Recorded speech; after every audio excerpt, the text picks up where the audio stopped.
great sports town, great fans, great people. Yeah. But there's an element there where cats like Jimmy Butler and others don't feel it's the safest environment. I'm talking to the local authorities in Memphis. You got to clean some of that stuff up because it's dissuasive to NBA players. Do you want to expound on that? Now, the reason why that's important, I do want to expound upon that. I listen, Ja Morant is a sensational talent. I pointed out how he's been on the injured list 15 different times just this past season alone. How he's missed more than 120 games over the last couple of years, so the last 2.5 years. But I still talked about how if he wants to be there, Memphis should want him there because the brother's box office, we know he's a spectacular talent. And I don't want to hear about these past transgressions. People make mistakes. Let's move beyond that. Let's not castigate him, into perpetuity. That's wrong. He doesn't deserve that. So I made sure to make that point.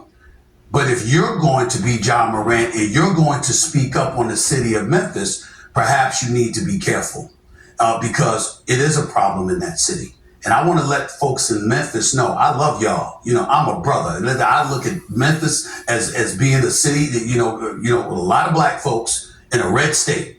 That's a tough position to be in. That's just a fact when we're talking about Memphis. But the mayor of Memphis made a comment speaking up for the city and invited me to come. Sir, I have friends in the city of Memphis, longtime friends that I've known for decades. And I'm in Memphis quite frequently. I know a little thing or two about Memphis. So let me get that out of the way first. But in fairness to the mayor, Mr. Paul Young of Memphis, Tennessee, I want to throw this out there, and I thought it was important.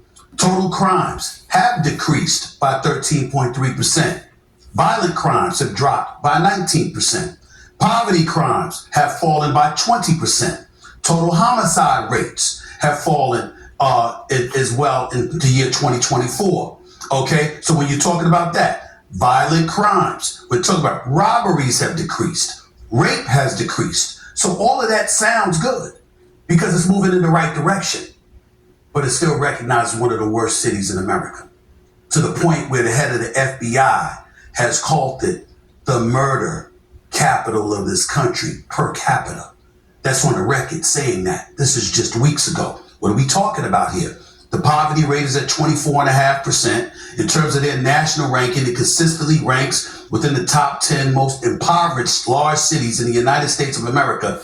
Big one here, Molly, Doggy, Wendy. 40% of the children in Memphis live in poverty.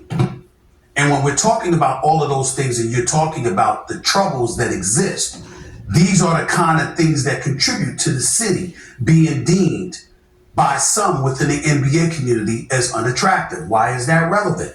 We've got a city in like Nashville, Tennessee, they're putting a group together trying to get a WNBA franchise that could lend itself towards them believing they're in a position to get an NBA franchise. They're right in the same state. We've got cities like Las Vegas and Seattle who want a team. We're talking expansion, obviously, in that particular situation. Adam Silver even mentioned Mexico City. The point is, when you have these kind of troubles, it's relevant. And why did that come up yesterday? Because Ja Morant, they had just traded Desmond Bane to Orlando for a multitude of picks and some players. And Ja Morant's extension is coming up. Wendy can elaborate on that because that's more about basketball than the city itself. But when you are a box office attraction, you mean a hell of a lot to any city. But when you take into account the trials and tribulations the city of Memphis has had and continue to have to endure, that makes his presence in the city even more important. The reason why all of that stuff came up, guys, was because the twins, along with myself, was talking about Ja Morant and a potential extension. They were like, absolutely, he deserves the extension. And what I was saying was the first order of business is that Memphis has to sit down with him and make a decision and make sure he is all in, that he wants to stay there. Because with some of the troubles that the city has and with some of the things some folks within the NBA community have said about the city, you want to make sure that if you make that kind of investment, this is a brother that wants to be there for the long term. If he wants to be there invest in him because he's a star. He clearly cares about the city. I took no offense. He never mentioned my name. He never mentioned First Take's name, but it was clear he was talking about First Take because we were the show that addressed this subject, and he was talking about how we should be talking about the NBA Finals instead of that, evidently not watching other segments in the show where all we've been doing is talking about the NBA Finals. But I get where he's coming from. He was being protective of the city just like the mayor was being protective of the city.